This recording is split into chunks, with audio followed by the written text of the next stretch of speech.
Somehow, we got stuck with organizing the first spring barbecue. That's me, Ronald Wilson, nicknamed Ham, but I'll tell you about that later. My wife, Haley, was very pleased with herself on this 1st of April. We had been married for almost 3 years and bought our house right after Christmas vacation. Haley and I loved our home, and especially our little cul-de-sac in Nattlebany, Louisiana. I know that's a bit of a mouthful. Funny thing is, we were about 12 kilometers on the other side of Albany on Interstate 55, so most of the locals joked that the first people who settled there must have hated Albany for some reason, but were too dumb to utter the word no. There were several couples around our age living in the neighborhood, some with kids and some without. We were one of those couples, and Haley stopped taking birth control at the end of February so we could starting a family. We received a lot of criticism from our neighborhood friends and both pairs of parents. I cooked on the grill, a brand new grill that grilled and smoked on wood pellets. It was a joint Christmas gift from Haley and her parents. I looked around my yard watching 15 or 20 neighbors having fun and having a great time while I flipped and tamped down the briskets. I was about to serve the alligator tail appetizers when I realized I needed to take a leak. As I turned down the hallway, I stopped abruptly. Just outside the bathroom door, Dane Wilson was romantically kissing Haley. His hand was under her blouse, and I realized that Haley hadn't worn a bra to the celebration. Why was my wife making out with my friend? That was the only question I asked myself before I sprang into action. In the blink of an eye, I was at his side, grabbed him by the back of the head, and slammed him against the wall a few centimeters from my wife's face. Unfortunately, the impact hit the door jamb instead of the drywall, and Dane's nose shattered as he collapsed. Before he could hit the floor, I kicked him hard in the scrotum. After he fell to the floor, almost unconscious, I kicked him a few more times for good measure. During all this commotion, most of our guests had already gathered in the house. I was being held and dragged away by at least 3 guys, and Haley was sobbing and howling. 3 or 4 neighborhood guys dragged me out the back door and onto the porch. I was worried about the snacks. There were several things that bothered me at that moment, which I'll talk about later. Although even though I had spent so much money on brisket, I didn't want it overcooked. The men held me down for a few minutes while there was a commotion inside. I heard someone calling for an ambulance and bringing wet towels. Haley was still screaming, "Oh my God!" I finally convinced my concerned neighbors that I was okay, so they led me to the stairs leading down to the backyard and told me to stay put. A few moments later, I heard the howling of several sirens. You would think that in a small town like Louisiana, you would be able to protect your wife's virtue in your own home, but it turned out not to be the case. A policeman I knew from high school, Harley, handcuffed me, letting me know he was sorry. At the local sheriff's office, I was detained and thrown in a cell, waiting to be taken to the county jail. My dad wouldn't understand, so I called my cousin Jared. I told him what had happened, so my dad would get me a lawyer. Later, when I was in the county jail, I was calm enough to think, why the hell was my wife kissing Dane? I had no idea she would do something like that. She had always been so loving and paid a lot of attention to me. It must be because of that asshole, Dane. We've been hanging out a bit since we moved to this cul-de-sac, played darts at the local pub, and went river fishing a few times. What I knew about him wasn't much. We only talked about guy stuff. I knew he grew up in the suburbs of New Orleans and that he went to a prestigious law school up north. He never graduated because his father's business went bankrupt. One thing you learn in our neck of the woods is to notice how a person acts. If there was one thing I didn't like about Dane Woodson, it was the way he acted with me out there on the river, but in the company of people he was a different man. As I understood it, he was trying to prove something to himself and trying to prove something to everyone else. I got the impression that he didn't feel too good about himself because of his failure in college. I mean, he still had a good job as a lawyer in the county seat.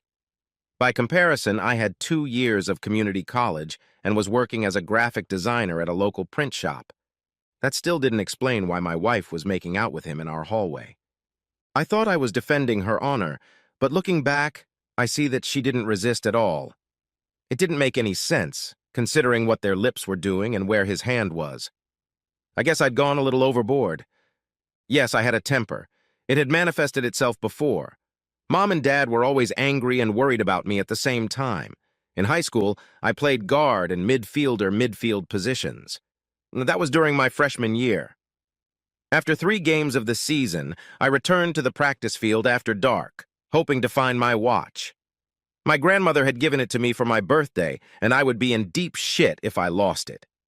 I shined my flashlight on the bench and was about to give up when I heard a muffled female voice from the stands. I shined the flashlight in that direction. There were Billy Ray and Elmer, 2 guys I'd known since elementary school. Billy Ray had his hand over the girl's mouth. I yelled, "Hey, what's going on?" and headed in their direction. Elmer came out from under the bleachers. "It's none of your business, Ronnie." He said it as a warning. By then I was close enough to see that it was Marley, the girl I had a crush on back in high school. I asked what was going on here. I ignored Elmer's statement.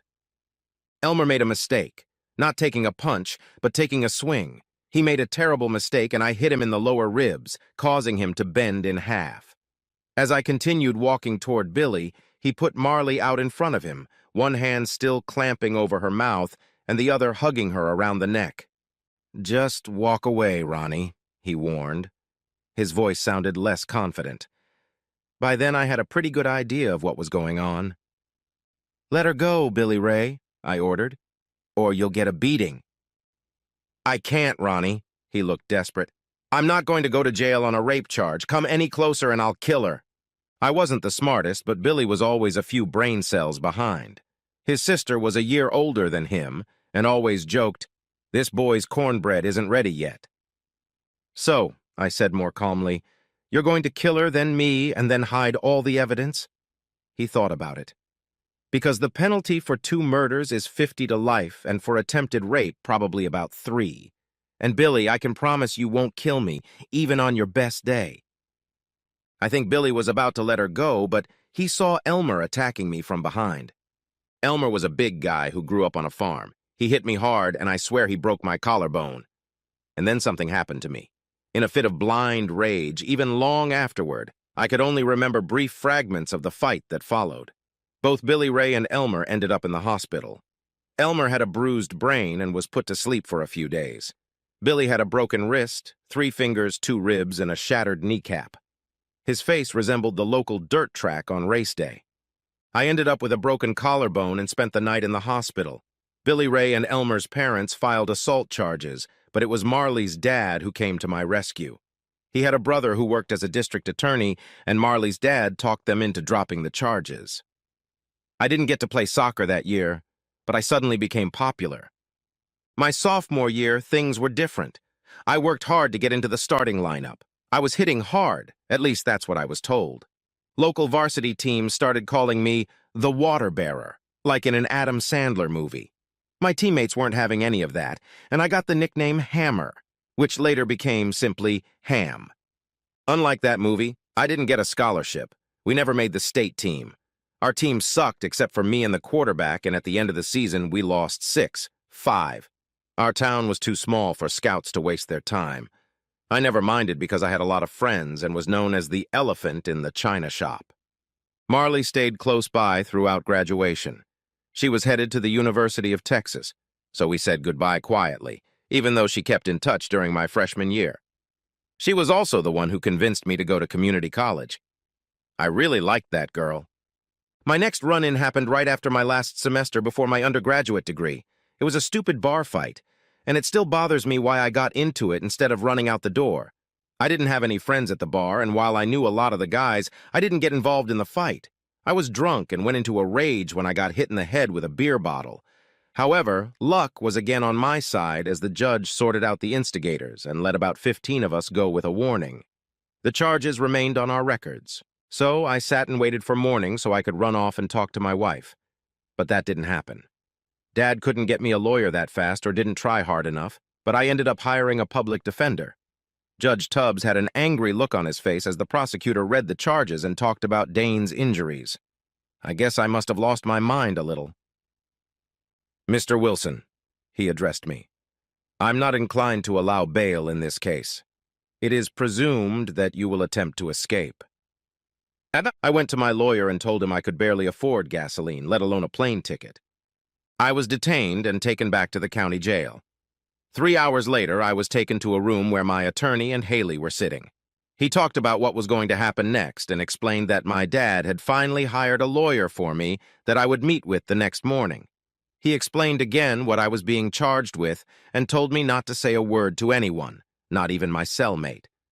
Then, he left me alone with my wife. "Oh, Ham," she exclaimed as he left the room. "I'm so sorry for my part in this. I just feel awful." What she said didn't make any sense, so I just sat there staring at her. It seemed like she finally realized it. "It was a joke, Ham," she wailed. "A stupid April Fool's joke. Why would you want to hurt him like that?"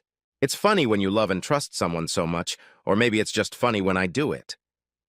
She suddenly seemed overly dramatic, but she wasn't acting any differently than usual.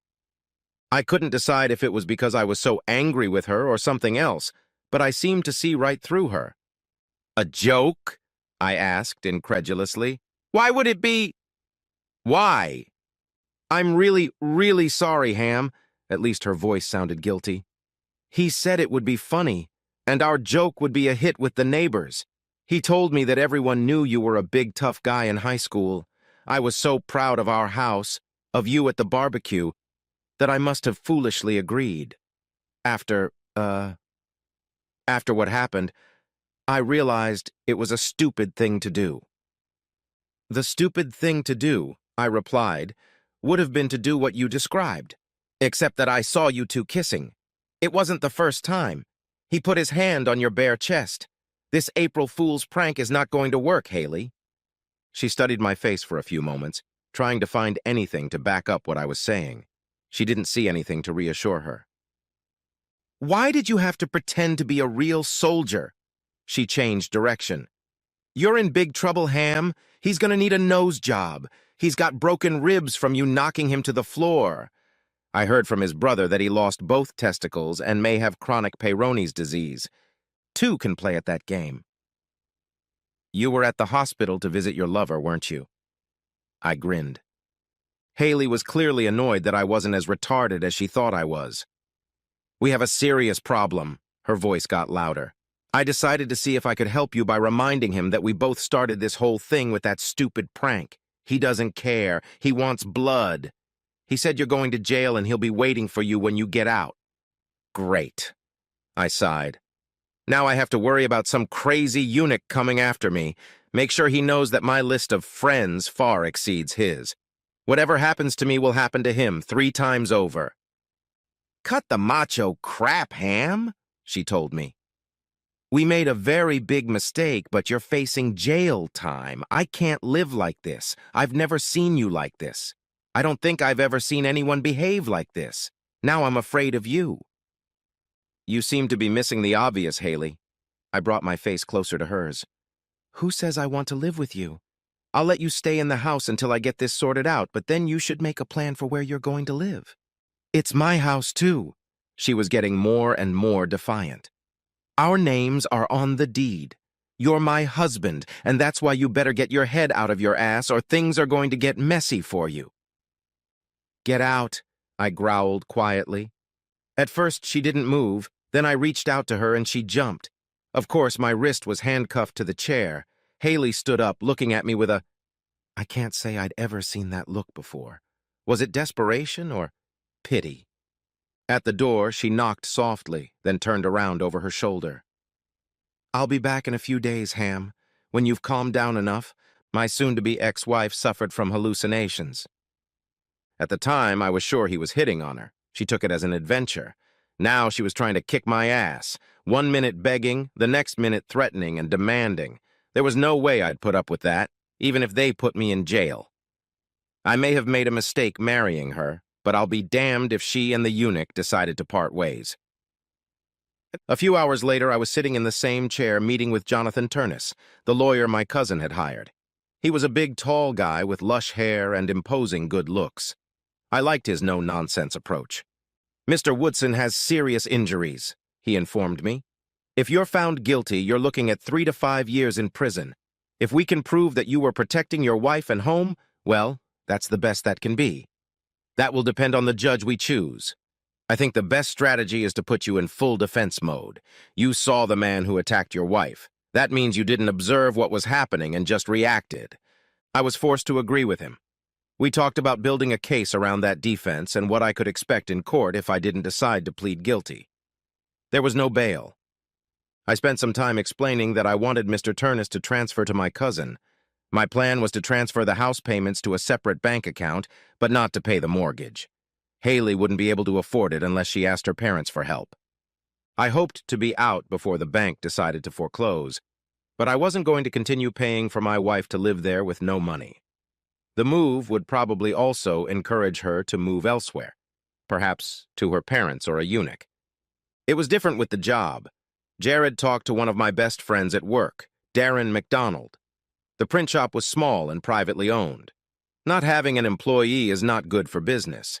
If they couldn't meet deadlines, they would lose customers. Darren did what he could to get things straightened out with the owners. He was successful, but only temporarily. The question of my employment hung in the air. 4 days later, Haley came to see me again, but I declined. I have no idea if she was upset, disappointed, or relieved.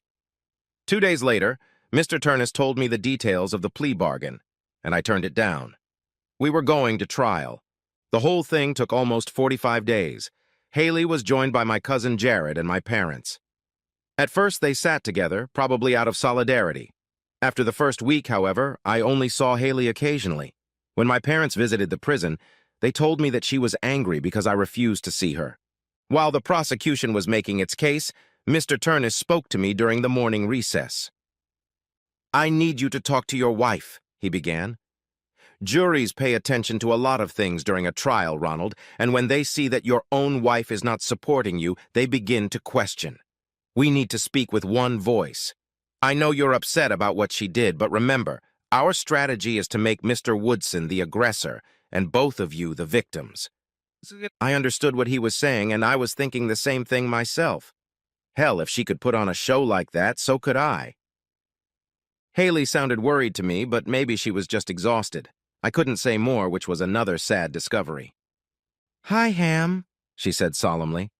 "How are you holding up?" "I'm fine," I told her without much emotion. "How are you?" She didn't answer, but seemed to be looking around the room, avoiding my gaze. "We're done, aren't we?" she finally asked. "I'm not sure," I shrugged. "We have a lot of things to figure out before I can answer that question. Why don't you start with an explanation and stop with the crazy April Fool's jokes?" "It's not what you think it is," she replied. It was a joke. The problem is, I can't understand why I agreed to this in the first place. I know it looks ugly, as it must look, but I swear it was just one incident. How can I make you believe me? I thought about it, refraining from answering. I thought it over in my cell. "Okay, Haley," I took a deep breath. "I'll speak calmly and tell you the truth. I guess I owe you a lot." What I saw was nothing like the first time. There was nothing awkward about it. Your eyes were closed. You had one arm around his neck and the other around his waist. I saw him caress your breasts, without hesitation. You looked like old lovers. So did you know him before he moved into the neighborhood, or did you become friends in the few months since he'd arrived? Haley tried to act calm. She swore she'd only met him a few months ago on a neighborhood walk we'd both been on. I didn't believe her. Her posture, her eyes, nothing seemed right to me. Worst of all, I saw her for what she was. I'd been in shock when we fell in love and got married. Now I saw a selfish girl. The trial continued, and Haley was in court, probably at the insistence of my attorney. The biggest problem was that all of our neighbors turned their backs on me. Their testimony contradicted our planned defense. I guess I couldn't blame them. They didn't want to live on the streets with a crazy person. I can't bore you with the details because most of the time in court I didn't pay much attention to it. Mr. Turnus made a grand show of recounting the chronology of events and how I reacted in a split second. In the end, it wasn't enough. I was convicted. I'll never forget the look on my parents' faces. Even Haley was crying. 3 days later, I stood in front of the court to hear my sentence and everything the judge had to say. "Mr. Wilson," he cleared his throat, "the jury, made up of your neighbors, found you guilty. Although the incident occurred in your own home, the use of excessive force has been established. I am truly sorry for the violent so-called prank you committed, and I hope that your time in jail will serve as an example for you to think about. I hope you will learn to control your temper, which has manifested itself on other occasions, in order to become a useful member of society. I hereby sentence you to 1 year in state prison." He banged the gavel, and that was the end of it. I learned to control my temper during my first week in prison. My cellmate took me under his wing. He was a life convict who had killed his wife and her lover in the marital bed, so I guess he had a soft spot for me. I got a crash course on when, how, and where to use my contained anger. The rest of us soon realized that of all the fresh meat, I probably wasn't worth the effort. At the time of my trial, I had served exactly 54 days in the county jail. Mr. Turnus told me that this should count toward the end of the 1-year sentence. He gave me an opportunity to appeal, but given the circumstances, I was already broke. It was best to just do my time. I had been there for almost 2 months when Haley finally came to visit me. I didn't expect to ever see her again since she found out that I hadn't been paying off the house. I expected her to make me an offer, paid for by her parents. What she came to say exceeded my expectations. "Ham, there's no point in beating around the bush," she began. "I'm pregnant. We're having a baby." I think my inaction gave her the opportunity to continue. "Isn't that wonderful, baby? We're going to be parents, and you'll have plenty of time to bond with our baby." "Whose baby is it?" I asked with an absent look. She turned around to look. "What the hell are you talking about?" She pulled herself together and went on the offensive. "I just told you. I haven't had sex with anyone, you bastard." "I'm not buying it," I stated coldly. Haley started crying fake tears. "What happened to you, Ham?" she screamed. "You're breaking my heart." I just sat there staring at the blank wall. Finally, Haley stood up and headed for the door. "Ham, I need you to find a way to pay for the house. We need a place to live now more than ever. Talk to your parents, please." Instead, I contacted my lawyer. When I told him what my supposedly loving wife had said, he shook his head. "Did she tell you what term she was on?" "I didn't ask, and I wasn't paying attention." "What do you want to do?" he asked grimly. "I want her examined as soon as possible. Give me the name of a divorce lawyer." "Ron." He put a paternal hand on my shoulder. "You can't even afford to pay my bill, and you don't know if you'll still have a job when you get out. How about I find forms online, fill them out, add an extra hour to your bill, and you try to get her to sign? I can certainly file paternity papers. Prison overcrowding is a problem even in Louisiana. Surprisingly, I didn't look a gift horse in the mouth. I was released after serving 3 months plus 54 days, I believe. The only downside was that I had to wear an ankle bracelet for the first 2 months of probation. The fact that I was released was pure luck. In 5 days, the bank would change the locks on the house. Haley pretended to be very happy to have me home. The first thing I did after sending Haley out for pizza was talk to my cousin, Ed. He told me that the money from my second account would only cover about 90% of the total amount owed on the mortgage, minus interest. He would have to do his part if I wanted to keep the house. I quickly agreed. When Haley returned, we sat and ate quietly. "We're going to lose the house." I acted sad about it. "I found out about it today." "I don't want to talk about anything tonight," she said with false hope. "We can deal with the aftermath of this mess tomorrow. Tonight, after dinner, all I want to do is make love to my husband. It's been too long." She was certainly full of surprises. I knew she had gotten the letter, and Turnus had warned her ahead of time that she was expected to receive paternity notification. "Haley?"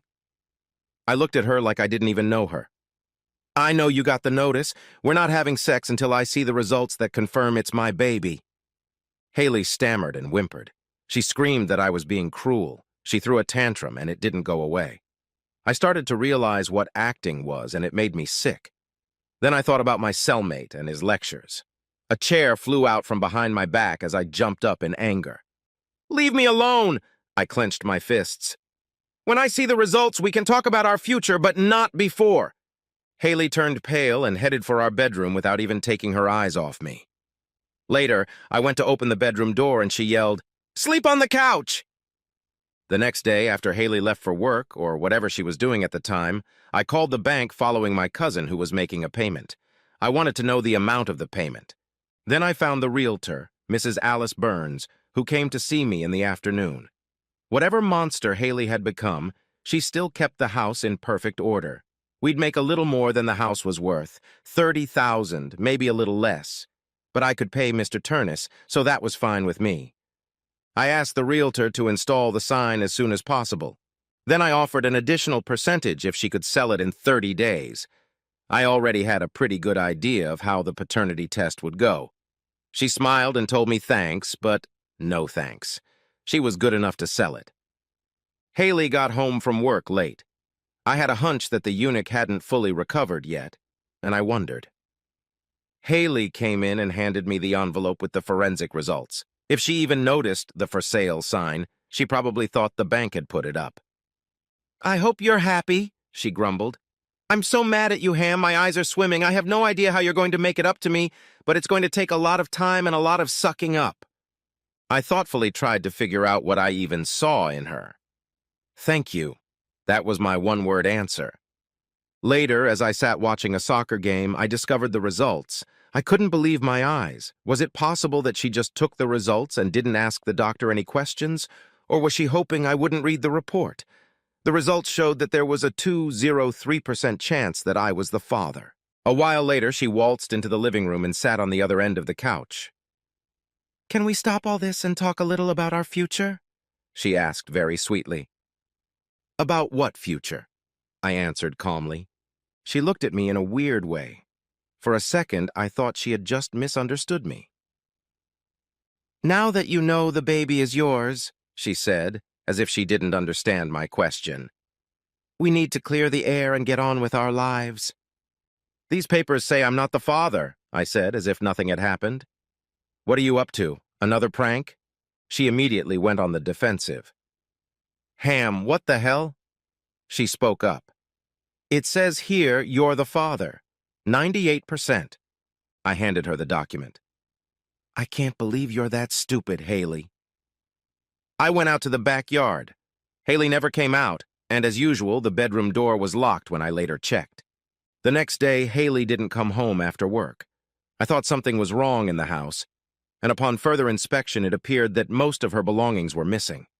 There was a note on the TV remote saying she was gone, she was sorry, yeah. I was beginning to wonder if I was experiencing Groundhog Day. Over and over again, it was April 1st. Sitting there without her presence in the house, I began to think of something. Could the eunuch be coaxing her to try to tempt me to violence? Could it be to send me back to prison so they could enjoy each other and keep most of my belongings? It made sense, but why bother? Why didn't she just run away with him? I texted her, "Coward, or crazy after all. I thought it would be helpful to get it over with." That's when I realized she never respected me. She thought I was so stupid that she could keep playing with me until I ran out of steam. I was sure Woodson was instigating her to do that. It was a quiet evening at home. I didn't realize that being in prison, I had already written Haley off. I knew I didn't like her, and I didn't love her, but it was nice to just be home without her. It didn't last long. It was 2:03. That's what my old-fashioned alarm clock showed. I could barely see the clock through the smoke. Jumping out of bed, I ran out the bedroom door and into the hallway. There was a lot of smoke. Hell, the house was on fire. It had gotten to the point where trying to put it out was no longer possible. I would die of smoke poisoning before I could even start putting it out. I ran back to the bedroom and opened the window to assess the situation. There was a hydrangea bush growing under the window. It wasn't much, but it might soften the blow if I could land and roll over. That was a big if. Instead, I decided to wrap a blanket around my upper body, pulling my pants up beforehand. I didn't have time. 1, 2, 2.5. Down below, at ground level, it was much hotter. I rolled over, but not like I imagined myself in the movies. Probably not fit for a stuntman. When I stood up, it was easy to realize I'd sprained my ankle. I pulled my phone out of my pants pocket and dialed 911, but sirens could already be heard in the distance. After a flurry of activity, I crouched on the back step of the ambulance, bandaging my ankle. When they first delivered me to their tower, my ankle bracelet went outside the fence. The cops were kind enough to disconnect it. And then I was in for a pleasant surprise. At first, I didn't recognize her in the sheriff's cap. It was Marley. "How you doing, Ham?" She smiled radiantly. As I looked at her like she was crazy, her smile faded. "I'm sorry, Ham," she apologized. "This is no time for jokes. I'm glad you're okay." We talked about the fire. She told me that she had been following my case and, even in prison, had done everything she could to keep me safe and out of trouble. It was unexpected, but gave me a warm feeling. In fact, it was probably just because of Marley's presence. "Do you think she did it, Ham?" She seemed unsure when she asked the question. "I don't know," I admitted honestly. "She just moved out after she tried to lie to me about her baby's paternity test. I think she's on the verge of a mental breakdown." "Can we talk about this tomorrow?" She didn't wait for an answer. "Right now, I need to change your location. You're still under house arrest, even though you don't have a home anymore." She wasn't kidding when she knocked on my cousin's door at 9:30. She'd taken me there after all the questioning, and the paramedics had examined my ankle. Marley was businesslike herself as we went into the kitchen and I offered her coffee. "We're checking up on your ex.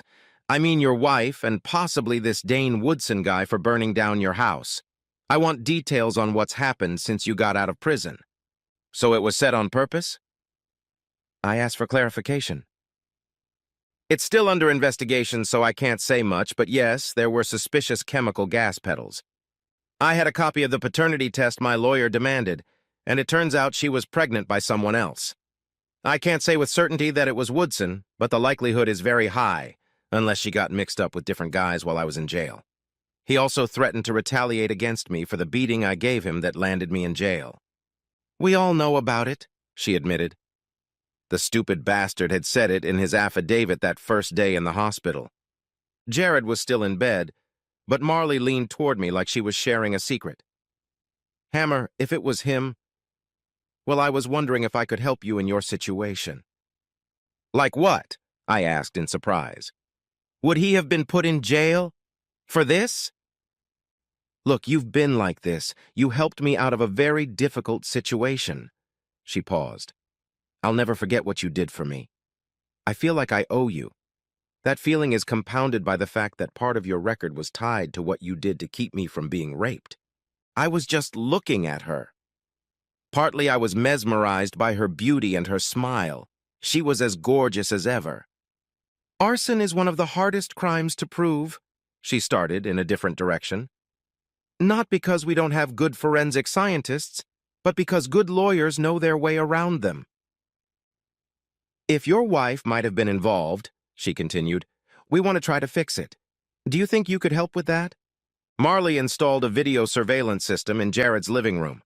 My cousin had to pay for the equipment so he could claim it was a home security system and so it wouldn't be seen as a covert operation. He was happy to do it. The plan was for me to invite my wife over under the pretense of a possible reconciliation. I had to wait for Marley to let me know when that would happen. She promised me some satisfaction after the meeting was over. Not the kind of satisfaction she said. It made me wonder if I had any chance of getting a date with Marley. She still seemed to have some feelings for me. Regardless, she taught me what to say and what to ask about when I met with Haley. Our goal was to get her angry enough to tell us something she didn't want to. Haley's temper could help get a more or less decent confession. Even if Marley and I had remained just friends, I wouldn't have minded. I'd lost my job and my house, and I'd been convicted of a felony. Fortunately, the realtor had canceled our contract. I wanted to get on with my life. A week later, I got a phone call. Marley rehearsed for a few minutes before giving me the green light. Haley apparently really wanted to talk. Perhaps this will work. Jared stayed away from his house to give us space and hopefully calm Haley down. When she arrived, I handed her a beer and we sat facing each other in the living room. Her skinny jeans and loose top were a gimmick, too. At least I'd learned a few things. For starters, I took a deep breath. Marley and I strategized about how to look composed, depressed, and ready to give in. "How are you doing, Haley?" I began.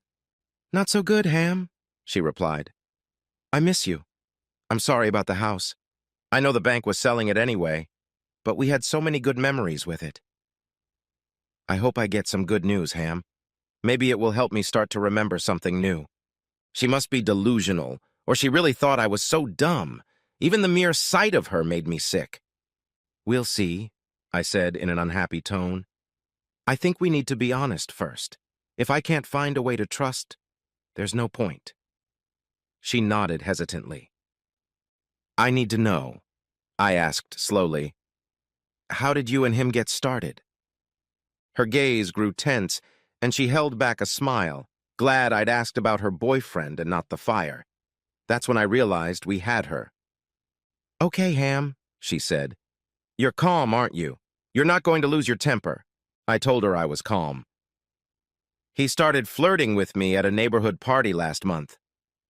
She rubbed her hands resting on her lap, which was a clear sign of nervousness. It was also what she did when she lied. "I was flirting back, Ham," she admitted. "I'm sorry I was smitten. He's handsome and made me feel good with his compliments. He stopped by a few times when you were at work. The third time was the week before we had the party and we had sex." "I see." I was still playing the part. "Was it in our bed or somewhere else?" Haley cried. "She was barely on her feet and we were basically just getting started." "In our bed?" she sobbed. "I'm sorry, I know it hurts to realize that. I don't know why I did it." "She was good. You had to hand it to her." It was disconcerting, to say the least, that what I witnessed then I had seen before in my assumptions. "We did it again. At his house," she continued. "Before the party." "And at the party," I asked, "was it done to hint at it?" "Maybe," she shrugged her shoulders. "I don't know. He was there when I came out of the bathroom and kissed me without warning. I told him to stop, that we could easily be discovered." When he leaned toward me again, he said, "Just tell the Neanderthal that it's a April Fool's joke." Which I did. "And you decided the best strategy was to not take your husband's side?" "I needed to focus on her feelings about me and the next steps." "I didn't know what to do." Her voice finally sounded honest. "I was going crazy for him. Everyone looked at me with wonder. Pity. I really came to see you, but you were so angry, I was scared. I didn't think he would follow through with his accusations. Then I visited him in the hospital to try to convince him to drop the charges, and I found out what irreparable damage you'd done to him." "And then you found out you were pregnant," I said by way of affirmation. "What made you think I'd go along with it?" "I was desperate, Ham," she cried even harder. "Everything was falling apart. After you were convicted, I decided to go to him and ask him if he would agree to take me in and raise our child together. I'm so sorry. I thought if you were there for a year, it would be over between us." That was the moment of truth. "So I got out early and you helped him burn down my house? All your big plans went down the drain?" "No, Ham. She was on the verge of hysterics." "I gave him the key, baby, that's all. He promised you wouldn't be home when he did. That's all." I looked at her with contempt, and I know she felt it. "Well, it just goes to show you who you can trust." The ambiguity made her wonder who I was alluding to, her or myself. "I'm sorry, Ham," she said. "I screwed up big time. Can you forgive me?" "No," I said, standing up. "I can't. I made a mistake bringing you here. I was hoping for a miracle. Anything I could grab onto. You confirmed the worst." "You didn't—" She realized her mistake and panicked. "Don't drag me into what you're about to do, Ham. Please. I have a baby to think about. Don't ruin the baby's life, too." I walked her to the door and then texted Jared. He, in turn, contacted Marley. I grabbed a cold beer and sank heavily into a chair, wondering if it was actually better to agree to Haley's request. It only took a few nanoseconds to realize that everything that was happening was a consequence of her actions. An hour later, I heard the doorbell ring. At first, I thought Jared had forgotten his key. Instead, there was a small cardboard box lying on the mat. It was probably a bomb. I carefully examined and then opened the package. Inside, I found a note and a disposable cell phone. The note said, "Watch the video, then destroy the phone, the box, and the note." I happily sat down at the table. The note had a 6-digit password for the phone. There were only 3 apps on the home page, so I opened the video. It was dark. The camera seemed to be pointed at the ground at someone's feet. I could hear the muffled screams of a man, probably gagged in the mouth. From the sound of it, he was begging for his life. The lights came on, and a fenced area filled with something that looked like dirt came into view. A crying man came into view, naked except for some kind of rag in his mouth. Two other men dragged him up to the fence and pulled out a gag. "Help! Help!" he screamed. Another voice spoke, apparently off camera. "Go on," he grinned. "There's no one here to help you." The camera was mounted on a table or pole. A third man came into view. I couldn't believe it. It was Billy Ray. He helped two others lift Dane Woodson up and throw him over the fence. Woodson acted like a marlin being rolled behind a boat, wriggling and wiggling from side to side. Hell, the guy knew how to yell. Dane landed bareback in the mud. And that's when I saw and recognized the movement. The damn guys had taken Woodson to one of the local alligator farms. There were 4 of them within a 20-minute drive of Nattlebany. I laughed, thinking, I hope they didn't take good old Danish to the one that charged for family excursions. 3 alligators, one of which was very large, pounced on the poor guy. Dane kicked the large beast desperately at his feet. The other 2 slowly approached from 2 sides. The jerk punched one of them in the eye. Obviously, Dane had never fought an alligator. Everyone knows they should be punched in the face. It took a few minutes. Gators are always busy with themselves and don't work as a team.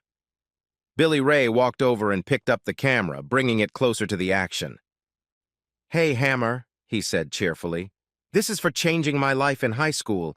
The fact that you stopped what we were doing with Marley changed my life. I still have to kick your ass. This guy's here, and he's not going to bother you, you hear me?" The big guy finally reached Woodson's hip, and his mighty jaw came down on the struggling man's stomach with a loud snap and shook from side to side, nearly ripping the good old Dane in half. The other 2 quickly dispensed with the upper part of his body. I watched the video one more time, then threw everything into Jared's fireplace and flicked the switch on the wall. The next day, Jared showed the detectives the surveillance footage. 3 days later, Haley was arrested. The media speculated that one Dane Woodson, a lover, had skipped town, leaving his pregnant ex-wife to shoulder the burden. 3 months later, Haley was convicted and sentenced to 10 years in prison. It would have been less if I hadn't been home at the time of the fire. She gave up her little girl for adoption. I never got to visit her. The week before Christmas, Jared and I had a barbecue. Darren McDonald and his young bride were there. Several of my former classmates from high school spent most of the afternoon playing cornhole. Mr. Turnus and his wife Julie stopped by briefly. I think he did so because I was still making payments. Billy Ray was also present. He took me aside and explained what happened to him after I prevented him from making the worst mistake of his life. Let's just say he was happy to oblige. Poor Elmer had died 5 years earlier when a crane collapsed on him while he was working on an oil rig. Later that night, Marley and I were lying in bed. Turns out this lovely lady was as interested in getting me healthy again as I was in her becoming my new girlfriend. "Oh, I'm sorry. A woman. After all, she is a cop." "You know, baby," I said as she, panting, rested her head against my chest. "I feel like this is the first day of a new life. Our new life." She didn't answer right away. "I think." She lifted her sweet face to look at me. "I think April 1st was the first day for you. Who am I to argue?